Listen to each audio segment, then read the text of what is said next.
And Sienna joins us now, and welcome and congratulations on this Thank you. movie. It is absolutely brilliant. And it tells the story of Deb, and she's kind of been catapulted into this life that she wasn't expecting at all. So just explain a little bit about that. So the film opens and she's 32 and she's got a 16-year-old daughter, and her 16-year-old daughter has a 2-year-old son. Right. So it's kind of a messy situation, and I think because her teenage years were raising a child, she's really quite childish as the film opens. Right. And her then 16-year-old daughter goes missing, and she's left to raise her grandson.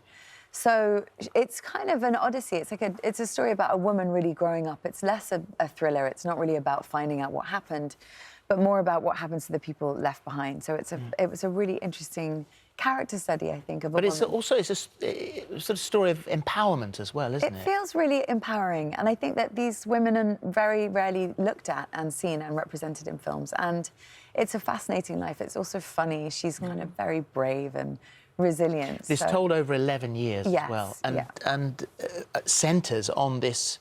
I mean, yes, she's bringing up her daughter's child, but also the loss of a child. Yes. And that in itself, utterly crippling. Unimaginable, crippling, yeah. And so for that, I mean, you did some research and you spoke to parents who had... I did. I spoke to a lot of people, but we had one woman called Vicky Kelly who had lost her son, and the film was actually dedicated to him. And she was really the touchstone for me. But I spoke to many people. It's not the kind of subject matter that you want to imagine. You really want to get the true experience, but it's...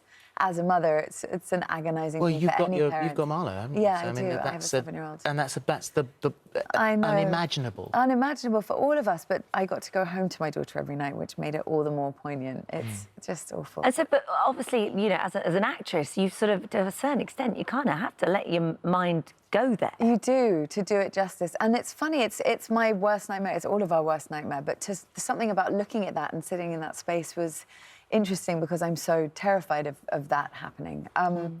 But it's also uplifting, because people somehow manage to put their lives back together and carry on, and that's what's being celebrated, I think. And as a role, this is a monster. It is. It was a monster. You're in every scene. In every scene, which I've never done. I really wanted it to fall apart before it happened. I was praying that I didn't have to do it. I was totally terrified. And then once I started doing it, it was great, because I've done roles in big movies that were supporting, and you kind of try to make an impact in a small moment. But to be able to map something out in its entirety from start to finish and really have an arc, and to be able to show that, I actually loved.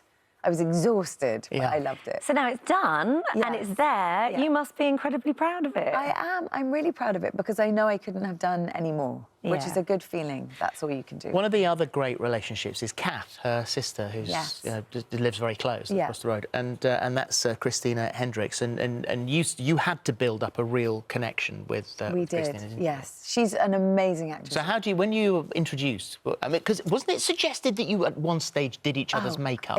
It was mortifying. We just met and we were rehearsing, I think, for 2 weeks before the film started, which is a real luxury that you very rarely get. But Jake Scott, our amazing director, thought that we should reenact something that we might have done as children. So it was kind of, hi, nice to meet you. And Jake said, why don't you two go upstairs and put makeup on each other? Because I imagine that's something you might have done. And I wanted to be sort of game and you know, just jump in, but mortifying. And Christina said, to be honest, I think that's going to put us much further apart. And her, in quite a big sister way, bailing me out of that awful experience made me just love her from that moment. And so the bond was there from there. Relieved. The other thing to get right is the accent. And just explain to me that this inward thing, because I was quite fascinated by that. Whenever you're doing an accent, people have funny little words that get them back. If you drop it, you can get back in. And so I would say poster boat. That was mine. But because that O sound is the hard thing. It's a sort of Mason-Dixon line weird sound that they do in this specific region. But it's strange. It sounds... So give us that in again. Poster. I probably can't do it anymore. Boat. They also say water instead of water. Water. I mean, I don't know. That's a very... Keira Knightley's got one as well. Keira, when we did a film together, she was Welsh. And I remember seeing her walking around the set going, hydrangea. Someone else I know had to be Geordie and would go conjunctivitis. You have these funny things, but it's a very odd job. Yeah, That's what very goes clever. on behind the scenes. The loudest voice is the other thing that you're doing at the gosh, moment, yes. that on Now TV and Sky Atlantic, playing Beth Ailes, the wife of the disgraced late Fox News chief. But for her, and you said big face, the prosthetics are extraordinary. I mean, day one, it must have been quite exciting. Day two, For the first 3 days, I was laughing a lot. I found it quite funny because you're completely unrecognisable to yourself, and then, and once you kind of get used to it, it's really liberating. It's a mask, but it made But me also quite a brave. responsibility to be playing someone who is real. Yes, yeah, which I've had before and is immense. But and she did not want to be involved. I would have loved to have talked to her, but I understand why she was not keen. But she stuck with him. She did, and is still devoted to him. Yes.